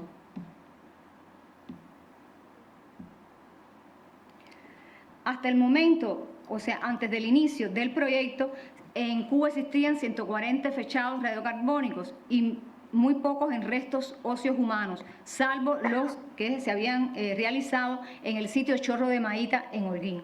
Como resultado del proyecto de Cuba Aborigen se han obtenido más de 150 nuevos fechados radiocarbónicos, incluyendo el fechado en resto óseo más antiguo de la región de las Antillas. Me refiero a uno de los fechados del sitio arqueológico Caní Marabajo en Matanzas. Los nuevos fechados están siendo procesados en un modelo bayesiano y será de vital importancia para comprender la dinámica de poblamiento de Cuba y las Antillas. Contamos con 75 nuevos fechados radiocarbónicos que demuestran la ocupación humana de la isla por grupos tempranos desde al menos el año 2212 antes de nuestra era y el 435 años de nuestra era. Los fechados en otros restos humanos de la isla siguen apuntando hacia la ocupación temprana de la costa norte de Cuba. Y aquí tienen en pantalla los ejemplos del sitio arqueológico Caní Marabajo en Matanzas, Cueva La Guinea en Santi Espíritu y el sitio Playa del Mango en la actual provincia de Granma. Específicamente en el caso de Caní Marabajo se han obtenido 37 nuevos fechados radiocarbónicos que hacen el sitio arqueológico el sitio más antiguo de las Antillas fechado en restos humanos. Una cuestión importante en este sitio es que la cantidad de restos inhumados en el lugar, que después de 18 intervenciones arqueológicas y el sitio no ha terminado de excavarse, pues se han identificado un total de 230 individuos inhumanos en el lugar, y esto abre toda un diapasón de posibilidades para estudios bioarqueológicos que nos permitan entender, comprender mejor estas sociedades antiguas, que valga decir que a veces en las historias que contamos en todos los espacios educativos, la historia y cultura de las sociedades, las poblaciones amerindias o nativas del área del Caribe, aunque sabemos que vienen de las tierras continentales, pues muy poco se dicen de ellas. Y un ejemplo, bueno, a mí me parece que el panel que tuvimos en la mañana de transcultura pudiera ser también un espacio importante para desarrollar proyectos holísticos en relación con el poblamiento indígena de las Antillas. Aunque el sitio en Caní Marabajo, había sido descrito inicialmente como un espacio con 3 componentes separados en el tiempo, los fechados de los elementos del estrato intermedio, sea un estrato de conchas, cenizas y restos de fauna, y los restos humanos demostraron la asociación temporal entre los entierros más tempranos y el conchero. En el caso de Cueva La Guinea, en la región, en la región central del país al norte, pues se obtuvieron 16 nuevos fechados que corroboran la asociación temporal entre enterramientos antiguos, fogones y elementos faunísticos. El sitio fue ocupado entre el año 2287 antes de nuestra era, esto es un fechado en carbón, y el 659 de nuestra era, corroborando experimentalmente la existencia de espacios simbólicos recurrentes que fueron utilizados con fines funerarios por los grupos aborígenes de Cuba por miles de años. En el caso de Playa del Mango, en Río Cauto, este sitio arqueológico está asociado a la tradición mangaroide de las Antillas. Aquí pues se obtuvieron los nuevos fechados, son las primeras dataciones en restos óseos humanos de esa tradición en la región. El área funeraria fue ocupada al menos entre el 116 a.C. y el 2041 de nuestra era. El área habitacional y el área funeraria se superponen, y un fechado más reciente demostró que el área habitacional fue utilizada desde el 409 años antes de nuestra era. La utilización de los espacios tienen una estrecha relación con las características del paisaje y las variaciones climáticas, que esto es otro de los objetivos que desarrolla el proyecto, los proyectos científicos asociados a Cuba Aborigen. A modo de ejemplo, hemos constatado la interrupción de las prácticas de inhumación en el sitio Caní Marabajo asociados a eventos climáticos de gran magnitud, como fue el recrudecimiento de la sequía y la aridez ocurrida hace 2800 años, y el evento climático que contribuyó al colapso de las grandes ciudades mayas en Centroamérica. En este gráfico ustedes pueden ver aquí la interrupción del cementerio temprano en el sitio arqueológico Caní Marabajo, y después otra interrupción relacionada con el declive de la sociedad maya. En los segmentos intermedios se comienzan a utilizar otras áreas de la parte alta del valle, junto a otras estrategias de subsistencia que se detallan en un artículo que está en vías de publicación. Uno de los resultados fundamentales del proyecto fue la aplicación combinada de isótopos estables y la identificación de almidones en el cálculo dental para demostrar que los grupos tempranos de Cuba manejaron cultivos y plantas domesticadas como el maíz, el boniato y el frijol, desde al menos 1217 años antes de nuestra era. El manejo de recursos vegetales fue además constatado en el sitio Playa del Mango, donde se realizó recientemente por primera vez el reporte de ají y yuca en el cálculo dental de estas sociedades tempranas. A pesar de lo que los individuos de Playa del Mango utilizaron plantas del tipo C4 como el maíz y de tipo C3 como los tubérculos, el frijol y el ají, la utilización combinada de 3 modelos isotópicos reveló que estos individuos tuvieron una dieta diferente a los individuos de Canímara Bajo. En este escenario se está demostrando con estos estudios la diversidad de esta ocupación en la isla de Cuba y sobre todo puede ser también extensiva al archipiélago antillano, porque otros estudios desde las Antillas están corroborando estas hipótesis. Los individuos de Playa del Mango tuvieron una dieta más dependiente de los recursos terrestres y las plantas de tipo C3, lo que demuestra justamente esto que les acabo de comentar, las diferencias de costumbres alimentarias de estas comunidades que habitaron el archipiélago cubano. Estas diferencias también habían sido identificadas por Chinique de Armas en su tesis doctoral. La composición isotópica de carbono y nitrógeno en el colágeno de los restos óseos demostró que mientras la dieta proteica de los individuos de Canímara Bajo era mixta, otros grupos del occidente de Cuba, como Cueva del Perico 1, Cueva Calero y Guayabo Blanco, tenían más dependencia de los recursos terrestres riberinos y las plantas de tipo C3. Aquí podemos verlos en el gráfico, aquí Guayabo Blanco, Cueva del Perico y Cueva Calero, y aquí los individuos estudiados de Canímara Bajo. Un estudio reciente del esmalte de varios sitios de Cuba, más representativos de la dieta calórica, encontró diferencias dietarias significativas entre sitios tempranos y estos resultados también están en vías de publicación. Se han realizado importantes avances en la caracterización del patrón de lactancia y lactación de los infantes y niños de Canímara Bajo, Cueva Calero y Cueva del Perico 1 y Cueva del Infierno, así como otros sitios de la región antillana. Desafortunadamente no hay suficiente tiempo para ahondar en los detalles de este fascinante estudio, así que los invitamos a leer las publicaciones y seguir las historias en español que iremos publicando en la página de Cuba Aborigen. Uno de los resultados más trascendentales alcanzados por el equipo en los últimos 2 años es el relacionado a la diversidad en los patrones de movilidad.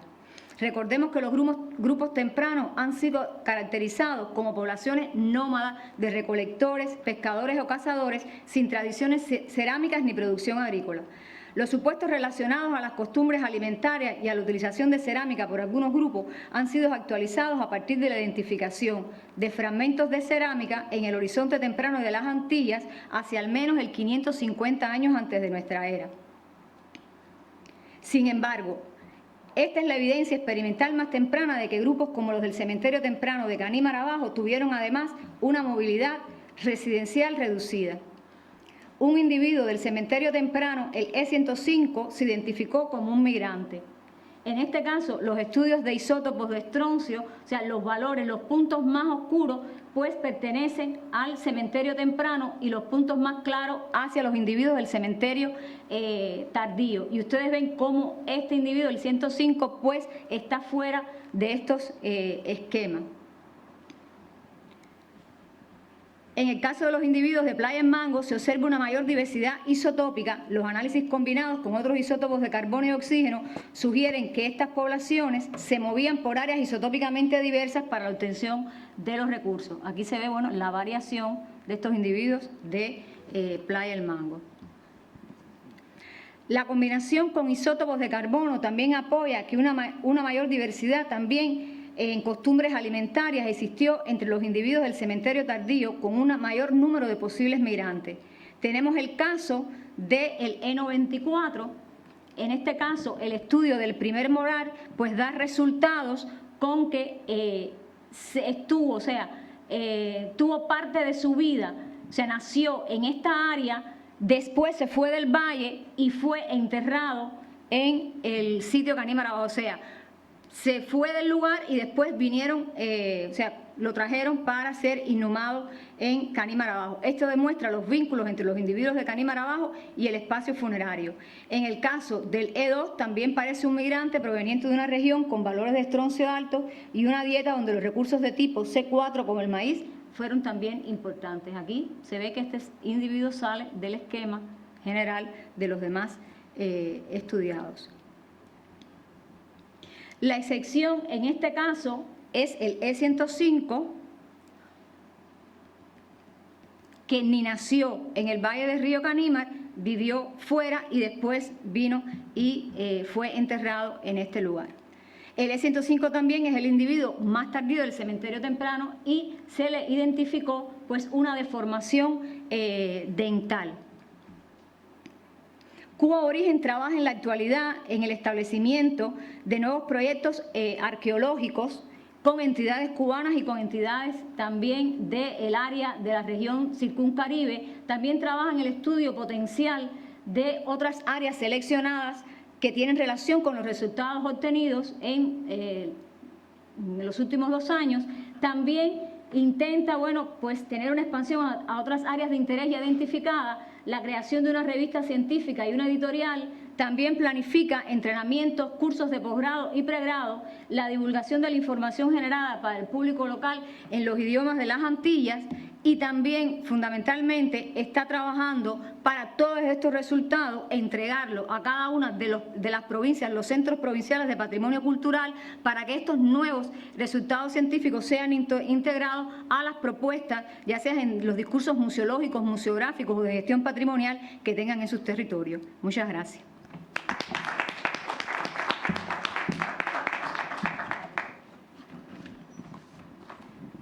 Bueno, continúa la doctora Silvia Teresita, que en estos momentos va a hacer la presentación de una ponencia que está ella como autora principal, y hay también un colectivo de autores de Matanzas.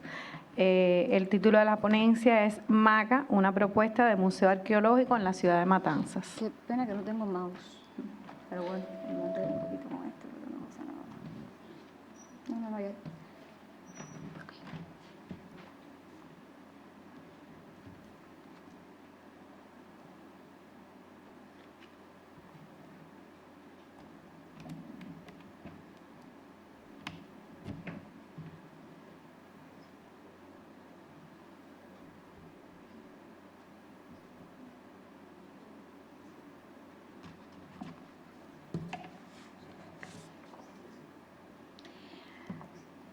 Buenas tardes otra vez. Agradezco al comité organizador del evento y al comité académico la oportunidad de presentarles las primeras ideas en torno a un sueño que abrigamos un grupo de personas desde Matanzas, y es la creación del Museo Arqueológico Caní-Marabajo, MACA, en la Atenas de Cuba. Soy Silvia Hernández Godoy, investigadora titular del Grupo de Investigación y Desarrollo de la Dirección Provincial de Cultura, y represento a este equipo de trabajo que procede de varias instituciones cubanas, como el Centro Provincial de Patrimonio Cultural, la Fundación Antonio Núñez Jiménez de la Naturaleza y el Hombre y el Departamento de Antropología de la Universidad de Winnipeg. El patrimonio arqueológico lo integran los bienes muebles e inmuebles que, por sus características, son estudiados con las técnicas y metodologías de la ciencia arqueológica, en el trabajo de campo y en el gabinete. Se distingue por ser un bien que ha perdido la función para la que fue creado originalmente. De esta manera, la herencia arqueológica recibe una nueva utilidad en sentido patrimonial para su estudio y disfrute. La protección y conservación de estos bienes culturales es una prioridad en el ámbito académico. Esta situación no es casual, pues los acelerados procesos de desarrollo de las últimas décadas han afectado considerablemente este legado, y persiste la amenaza de que continúe desapareciendo una parte significativa del pasado histórico de los pueblos. En la gestión del patrimonio arqueológico se resalta la importancia de incluir la participación activa de la sociedad en estas políticas de conservación, basada en la accesibilidad a los conocimientos que se generan mediante la información constante al público para asegurar su apropiación, aspectos que se reflejan en las legislaciones internacionales y también en las de nuestro país. La revalorización de los sitios arqueológicos constituye una opción para conservar los valores que ellos encierran. Cuando un sitio arqueológico se revaloriza, pudiendo recibir visitantes y respetando los requisitos que aseguran su conservación, puede considerarse un recurso turístico.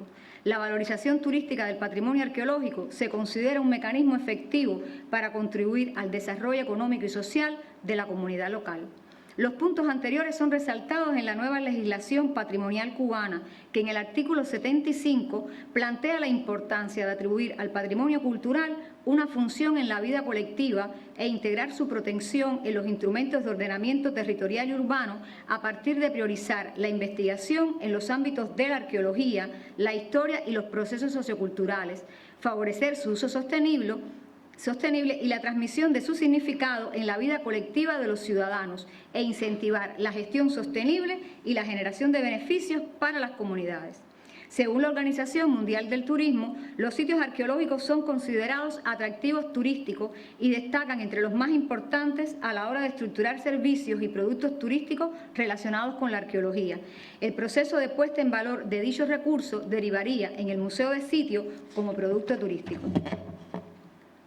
Desde los postulados de la arqueología pública y los preceptos de la museología contemporánea, se inicia en el año 2021 el proyecto territorial asociado al programa Manejo del Hábitat, con el objetivo de poner en valor este bien cultural, implementando los resultados científicos, históricos y arqueológicos obtenidos en el yacimiento a partir de la concepción de un museo de sitio. Incluyó además el potenciamiento de la participación activa de la población en el proyecto de puesta en valor y la elaboración además de una estrategia comunicativa para la divulgación del patrimonio arqueológico en el municipio de Matanzas.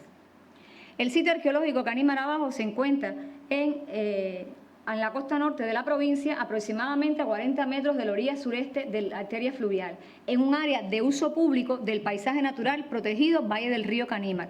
También ostenta la categoría de Monumento Nacional. Fue descubierto de modo fortuito en el año 1984 y desde ese momento comenzaron las excavaciones arqueológicas. Hasta la fecha se han llevado a cabo 18 campañas en las cuales han liderado el proyecto indistintamente el Museo Antropológico Montaner de la Universidad de La Habana, el Centro Provincial de Patrimonio Cultural y el Grupo de Investigaciones de la Dirección Provincial de Cultura. Valga esta presentación un homenaje al doctor Roberto Rodríguez Suárez, quien falleció el año pasado y fue el director de los proyectos de excavación de Caní Marabajo entre el año 2004 y 2014. La labor sistemática y con un enfoque multidisciplinar ha favorecido la obtención de resultados relevantes en el campo de la antropología física, la paleodieta y las costumbres funerarias, permitiendo reevaluar el modo de vida de las poblaciones aborígenes tempranas del archipiélago, como se pudo constatar en la presentación anterior. La ponencia presenta entonces la experiencia de este proyecto Gestión del Patrimonio Arqueológico en el Valle del Río Canímar, que se ejecutó entre enero del año 21 y diciembre del 22, con el objetivo de poner en valor el yacimiento. A partir de los valores patrimoniales identificados se discuten las tesis y objetivos de la propuesta museológica y se presenta la concepción museográfica inicial de la obra futura. Los antecedentes de este proyecto se ubican en los proyectos arqueológicos mencionados anteriormente, que también tuvo un desarrollo en el ámbito de la arqueología pública. ¿Por qué un museo de sitio en Canímar Abajo? La matriz de datos realizada por los miembros del equipo identificó varias fortalezas y debilidades, y oportunidades en el proceso de conversión. Las fortalezas aportan valores al recurso patrimonial, generando ventajas o beneficios presentes y claros con posibilidades atractivas en el futuro. Canímar Abajo es un bien cultural excepcional.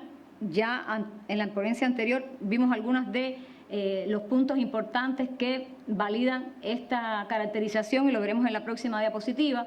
También los resultados científicos fundamentan el proceso de puesta en valor. Estudios sociales realizados apuntan hacia una buena valoración en la población sobre la creación del museo de sitio y la disposición de la tecnología 3D para su uso con fines didácticos y museográficos en la obra que se proyecta. Algunos de los valores patrimoniales es que se ha estimado que un número mínimo de 230 individuos fueron inhumados en el lugar, de ellos 131 se encontraron en posición anatómica, y también que el sitio arqueológico continúa investigándose como parte del proyecto internacional Cuba Aborigen. En el caso de las oportunidades, que son aquellas circunstancias del entorno que son potencialmente favorables para el recurso patrimonial y pueden ser utilizadas ventajosamente para lograr la conversión. Tenemos la favorable ubicación del sitio arqueológico en el perímetro urbano de Matanzas. También la ciudad de Matanzas del año 2018 posee la categoría de destino turístico y que se ubica en el corredor Varadero-Habana, y sobre todo la visión que se tiene tanto en el territorio como por el Ministerio del Turismo de las potencialidades para su futuro desarrollo.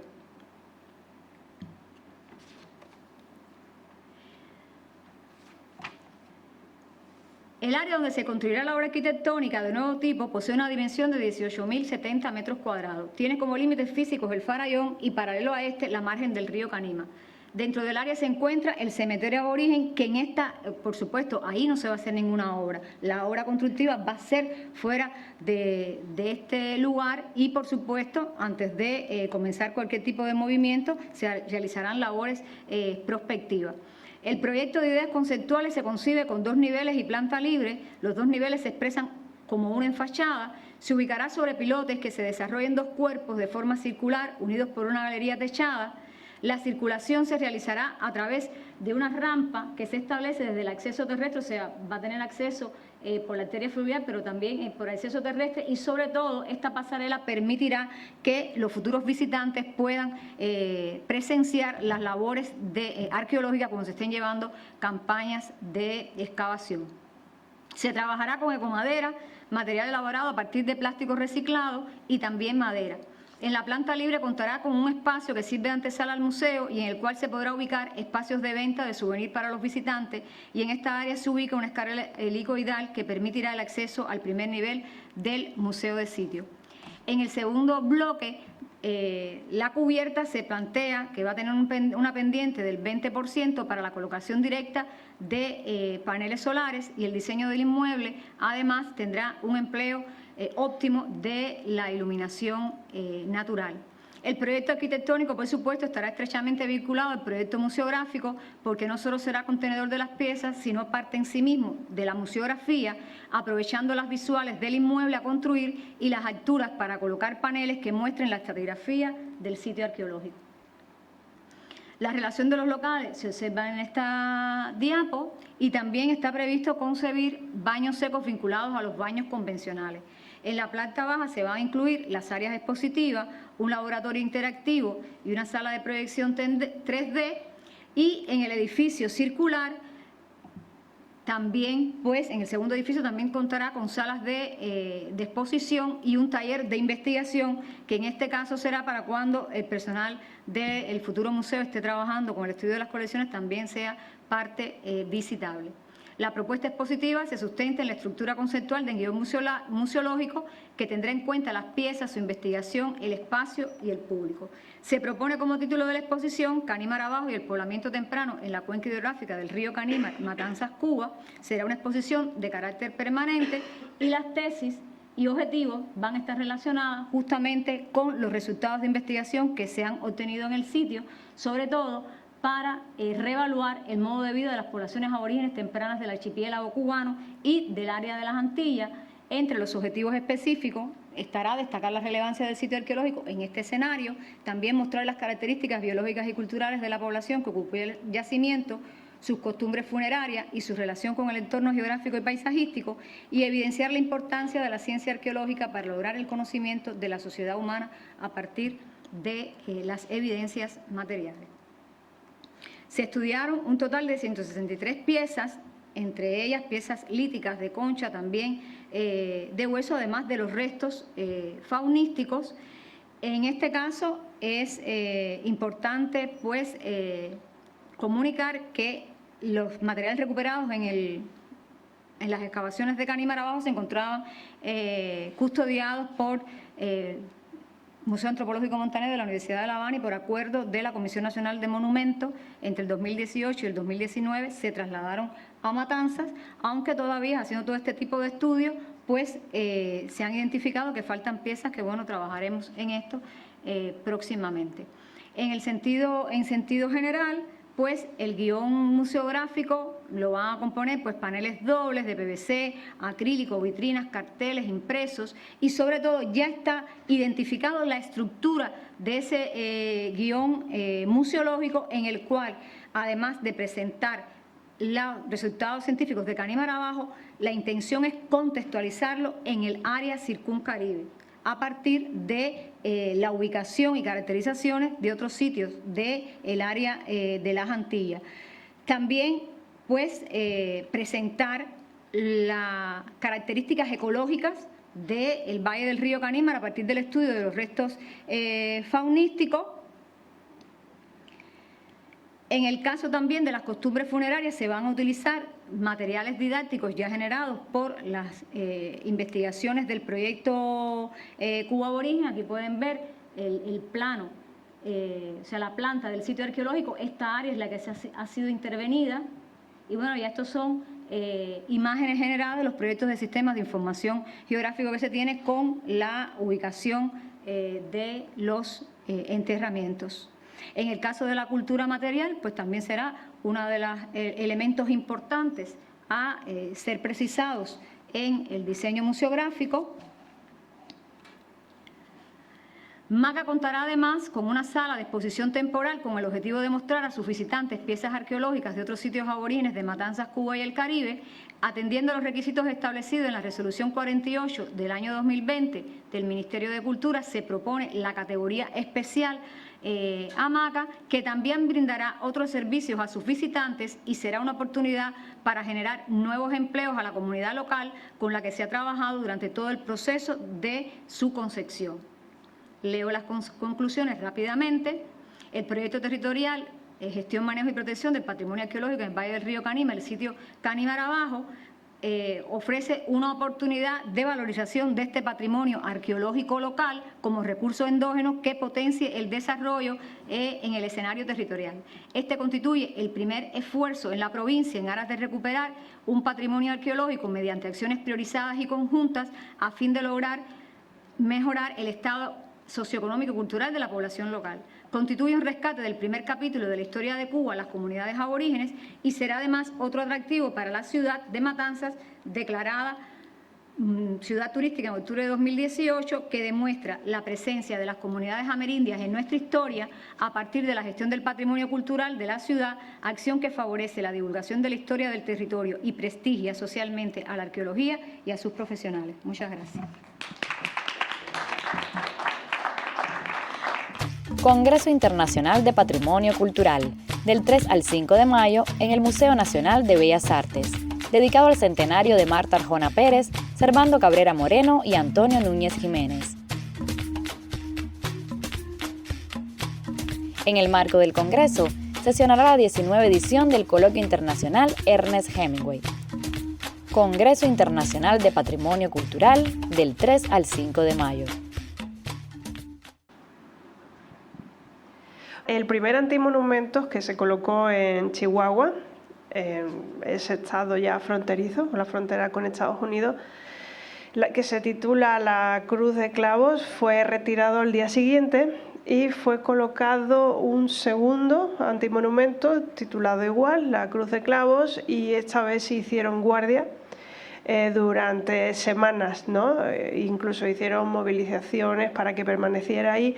Y ese protocolo se continuó con el resto de los antimonumentos. Cada vez que se colocan, por lo general, después de una manifestación, el del antimonumenta que puse se colocó en 2019, después de, bueno, durante más bien la manifestación del 8M, una multitudinaria manifestación, y se quedaron haciendo guardia, acamparon ahí durante semanas, ¿no? Entonces, pues, de alguna manera así han conseguido, a través de esta presión, haciendo marchas, manifestándose y acampando en el mismo sitio, que estos antimonumentos en la actualidad se respeten. El único que se retiró fue la primera cruz de clavos y el resto han permanecido en sus lugares. Justo el antimonumenta es el más replicado en todos los estados de la República Mexicana. En casi todos los estados ya hay un antimonumenta, pues porque en la actualidad 10 mujeres son asesinadas al día en México. Entonces, pues hasta que esta situación no pare, pues se están replicando y se están ampliando, ¿no? estos antimonumentos. Y bueno, yo ¿puedo decir algo breve?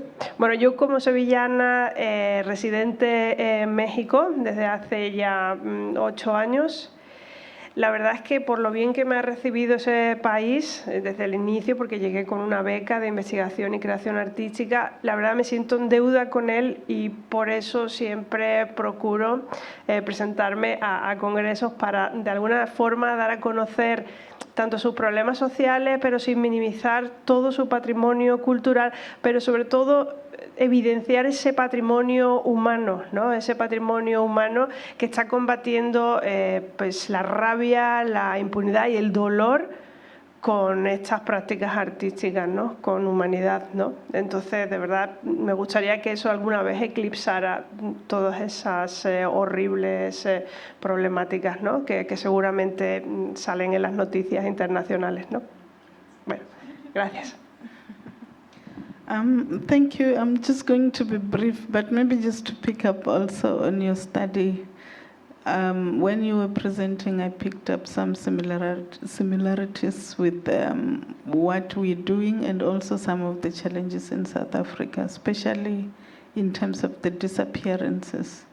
We even have what we call the Missing Persons Task Team that is responsible for the investigations of the disappearances, because there are many people who have disappeared without a trace. So it will be interesting also to compare notes with what you're doing and how you're going about, not just memorializing them, but research and investigations, so possibilities for partnerships.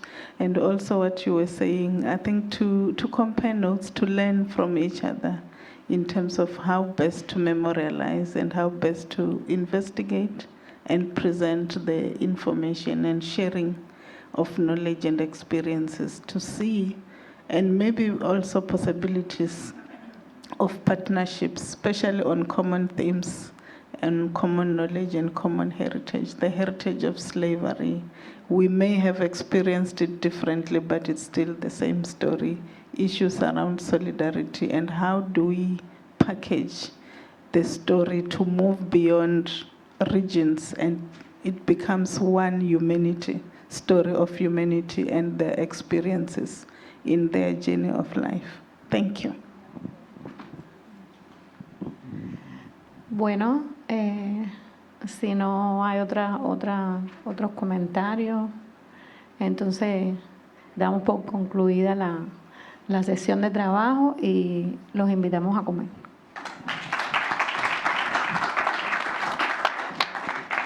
Congreso Internacional de Patrimonio Cultural, del 3 al 5 de mayo en el Museo Nacional de Bellas Artes, dedicado al centenario de Marta Arjona Pérez, Servando Cabrera Moreno y Antonio Núñez Jiménez.